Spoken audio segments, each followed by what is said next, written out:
Yeah, I think this is a good moment to extend on behalf of Minister Müller the congratulations for these 10 years, and I look forward to the Sachertorte.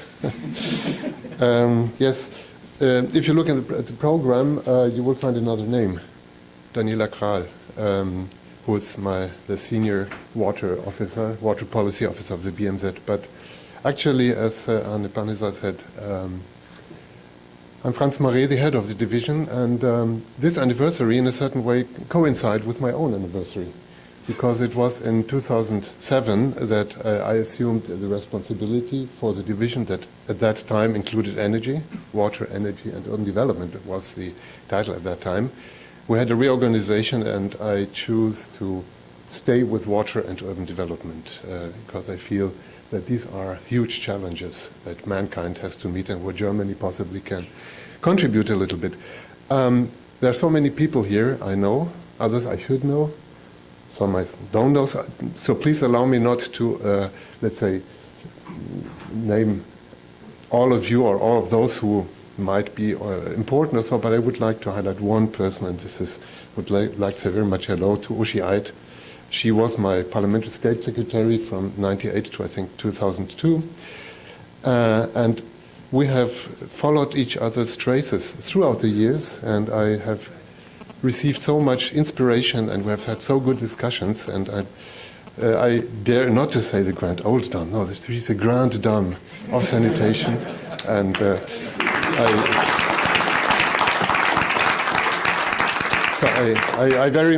I'm very happy to see you here again, and I'm quite sure that you will continue with your engagement and also with your wisdom and your initiative throughout the next years. Mission has not yet been accomplished. There was some sort of negative beauty contest in 2014, I would say, or 2013, when the discussions, what happens after MDGs started. And of course, on the one side, we were told by the system, yes, we have achieved so much, but if we look at some of the MDGs, that has not happened. And I'm not sure if it was one place number 1 or number 2 from the bottom, but sanitation, the access to sanitation definitely was lagging far behind. And when I assumed the responsibility in 2007, one of the first things I had to do was to sign, or had to do, what I could do, was to sign the fund allocation for starting the SuSanA. So I think I'm very happy that my predecessors had designed this idea and followed it through the years, and now it's 10 years. Mission has not yet been accomplished, but I think we have come a big step forward. In 2007, also for the first time, joined UN Habitat's Governing Council, and they distributed bags. And they read, water is life, sanitation is dignity. Now, looking at what the relevance of sanitation is, I would not say it's dignity. Of course, it's also dignity, even if we must clearly say it's not only putting toilets in place, it's also making the people use them. But I think sanitation is more. Sanitation truly represents development. If you go to a hotel, if you go to visit some people, what is the indicator of the status of the standard? It's definitely the toilet, the sanitation. No, do they have an own toilet, one for guests, or do you have to go outside? You will measure the status, and I think we have to work on that, because in the end we also need some sort of selling argument. Why is it important to invest in sanitation? It's because of health. If you look at the last pest, do you say pest in English as well? Plague. Plague. Yeah, in Germany was in Hamburg in 1870. In the neighboring city of Altona, there was no plague. Cholera. Is it cholera, really? Okay. One of the big diseases we had in Europe throughout the medieval age and so on. And why did it not happen in Altona? Because they had invested in sewage, not Hamburg. Then found out we have to do it. And I think that's one big challenge we have to also convince worldwide. SuSanA's become a true success story, I would say. The figures have been mentioned, almost 8,000 members. And if you look at this long list, 275, I think it is, organizations that are participating, and I think we can do quite a lot to increase that.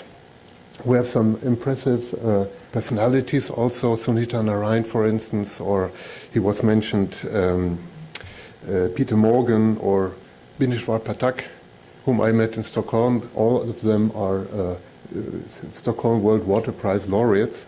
And I remember when I met Pathak in an interview, he said, "I love sanitation more than my wife." His wife was standing beside him, and I think she did not really complain, because I'm quite sure it's a different kind of love.